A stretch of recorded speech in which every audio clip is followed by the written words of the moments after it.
আজ নিয়ে চলে আসলাম ফারাক্কা ব্রিজের ভিডিও। এই যে ফারাক্কা ব্রিজ আমাদের উত্তরকে দক্ষিণের সাথে পুরোপুরিভাবে যুক্ত করেছে। একদিনের জন্য যদি এই ফারাক্কা ব্রিজটা বন্ধ হয়ে যায় তাহলে কিন্তু কতটা যে জীবনে পরিবর্তন ঘটে যাবে সেটা কিন্তু আমরা কল্পনাও করতে পারি না। আর শুধু উত্তর দক্ষিণ নয়, এই যে জলটা সেটাই কিন্তু আমাদের বাংলাদেশের সাথেই আমাদেরকে পুরো যুক্ত করেছে। এই ফারাক্কা ব্রিজের এক পাশে যেমন মা গঙ্গা আসছে, এখান থেকে কেটে গিয়ে একটা নদী ভাগীরথী হয়ে যাচ্ছে, আবার সেই নদীটাই কিন্তু পদ্মার রূপ ধারণ করছে। তাহলে এই এক ফারাক্কা ব্রিজে কত কিছু নিয়ন্ত্রণ করছে ভাবতে পারছেন?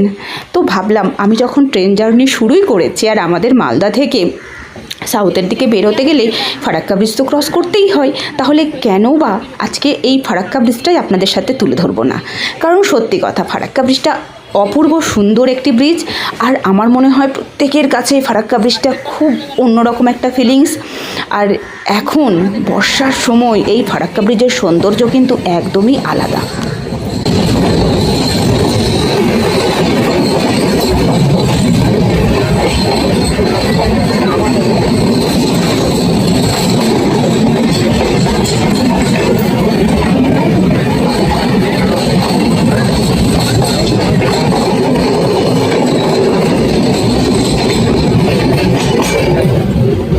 ডেইলি ব্লগস উইথ মৌমিতা নিক চ্যানেলে আমি মৌমিতা নিয়ে চলে এসেছি নতুন দিনের নতুন আরেকটি ভিডিও, শুধুমাত্র আমার বন্ধুদের।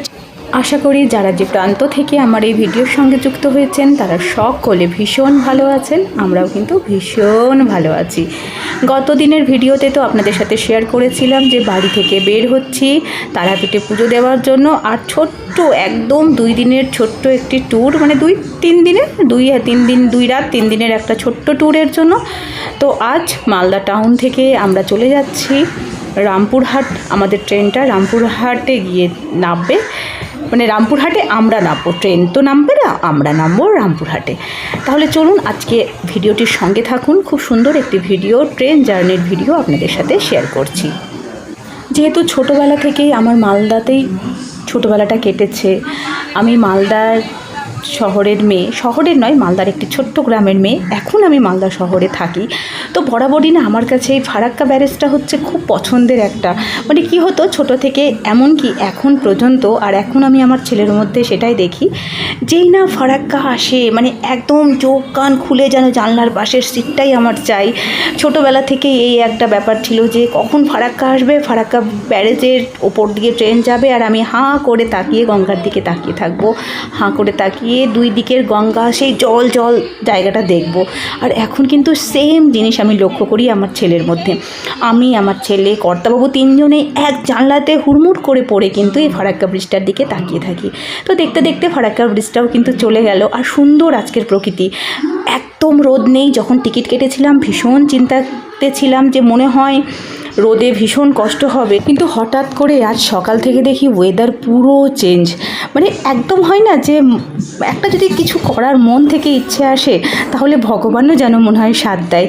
আর যখন ভেবেছি তারা মায়ের পুজো দিতে যাব, তখন ভগবানও চাইছে যে আমরা যাতে কষ্টটা একটু কম পাই, ভালোভাবে পুজোটা দিতে পারি। আজকে সকালে যখন বাড়ি থেকে বেরিয়েছি তখন থেকে ওয়েদার এত সুন্দর, এত সুন্দর। গত দিনের ভিডিওতেও আপনাদের সাথে শেয়ার করেছিলাম, আর আজকেও দেখুন বাইরেটা খুব সুন্দর একটা প্রকৃতি। খুব মুষলধারে বৃষ্টি হচ্ছে সেটাও কিন্তু হচ্ছে না, জাস্ট কয়েকটা ফোঁটা ফোঁটা বৃষ্টি হচ্ছে। আর ওয়েদার কিন্তু খুব ভালো, মানে বৃষ্টি যখন হচ্ছে তখন হয়ে যাচ্ছে, ওই সারাদিন প্যান প্যান করেও থাকছে না, সুন্দর ওয়েদার। আর বাড়ি থেকে বের হলেই না বেশ সুন্দর একটা লাগে, মানে এই যে 4 দেওয়ালের মধ্যে। আর এবারকার জার্নিটা আরও বেশি, তার কারণ হচ্ছে এই যে 1-1.5 মাস একদম ঘরের মধ্যে বদ্ধ ছিলাম। এই আমার পায়ের অ্যাক্সিডেন্টটা আমাকে যেন ভুগিয়ে রেখে দিয়েছিল।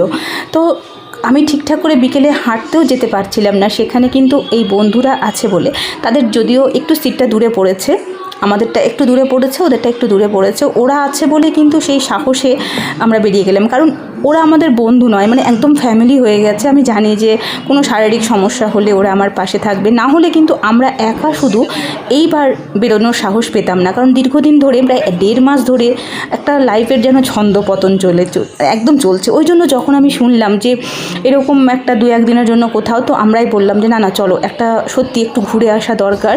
যে কোনো জায়গাতে যদি একটু মাইন্ড ফ্রেশ না হয় না, তাহলে আবার ঠিকঠাকভাবে জমে না। আর সত্যি কথা, এবার তো ছেলেরও পড়াশোনা আবার শুরু হতে হবে, আর তার আগে নিজে যদি ঠিকঠাকভাবে তৈরি না হয় তাহলে কি করে চলবে। তো ওই যে নিজেকে রিফ্রেশ দেওয়ার জন্যই কিন্তু মাঝে মধ্যে ঘুরতে যাওয়াটা খুবই দরকার, খুবই প্রয়োজন একটু বাইরেটাই ঘুরে আসা।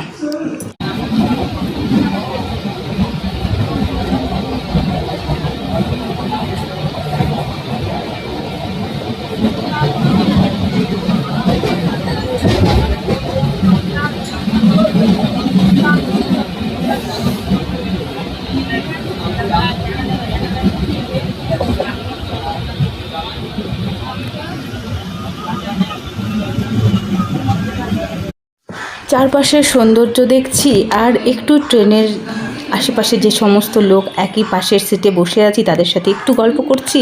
এই করতে করতে কিন্তু আমরা এগিয়ে যাচ্ছি আমাদের ডেস্টিনেশনের দিকে। আর বেশিক্ষণ সময় নেই, এই কিছুক্ষণের মধ্যেই কিন্তু নেমে পড়ব। আর তারপরে কিন্তু নেমে পড়ে এই বাকি ভিডিও আপনাদের সাথে শেয়ার হবে। আর এখন কিন্তু বন্ধুরা আমার চ্যানেলে প্রত্যেক দিন আসবে নতুন নতুন সুন্দর সুন্দর ঘুরতে যাওয়ার ভিডিও। তারাপীঠে যাচ্ছি, তারাপীঠে আর কোথায় মায়ের পুজো তো দেবো অবশ্যই, কিন্তু তার সাথে সাথে কোথায় ঘুরতে যাচ্ছি সেগুলো দেখতে গেলে অবশ্যই কিন্তু আমার চ্যানেলে আমার সাথে থাকতে হবে। ফাইনালি তাহলে আমরা তারাপীঠ পৌঁছালাম, রামপুরহাট। এখনও তারাপীঠ যেতে বাকি। চলো চলো, আমরা এখন রামপুরহাট স্টেশনে জাংশন। চলো হিরো হিরো, ট্রেন জার্নি করে আমরা এখন নেমেছি। ওয়েদার দারুণ, পেছনে বাবারে এখনই মনে হচ্ছে বৃষ্টি আসবে, বৃষ্টি এলো মনে হচ্ছে। রামপুরহাট স্টেশন, তাই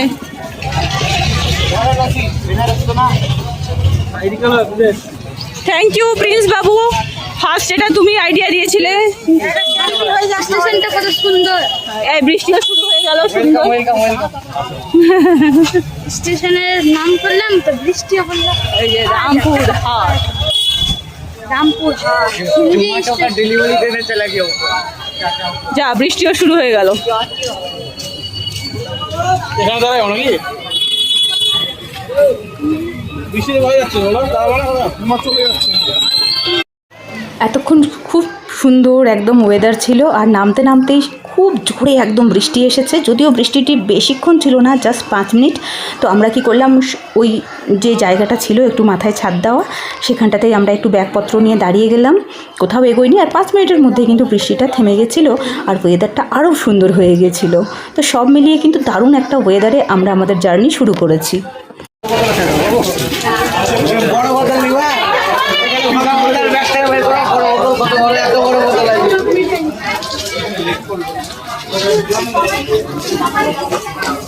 বৃষ্টি যেটা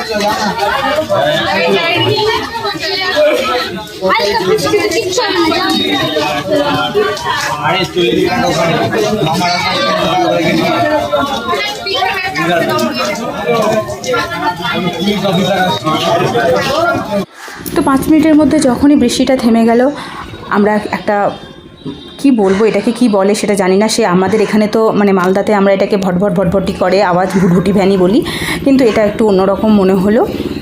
মানে এখানে সেই ঢাকা দেওয়া একটা ভ্যান, কিন্তু এখানে সবাই আমরা একসাথে উঠে পড়লাম আর লাগেজগুলোকে মাথার ওপরে তুলে দিলাম। প্রথমে তো ভাবছিলাম যে ওপরে হয়তো বৃষ্টিতে ভিজে যেতে পারে, কিন্তু একদমই বৃষ্টিটা এসেই চলে গেছে। আমার ছেলের মুখটা একটু গোমড়া, কারণ ওকে একটু চাপাচুপি করে বসতে হয়েছে তার জন্য। ফাইনালি আমরা এসে পৌঁছালাম তারাপীঠের হোটেলে। এখন আমরা ফ্রেশ হব, ফ্রেশ হয়ে আবার বেরিয়ে পড়ব ঘুরতে। তাহলে আজকের ভিডিও এখানেই শেষ, আবার নতুন একটা ভিডিওর সাথে। Tata, bye bye.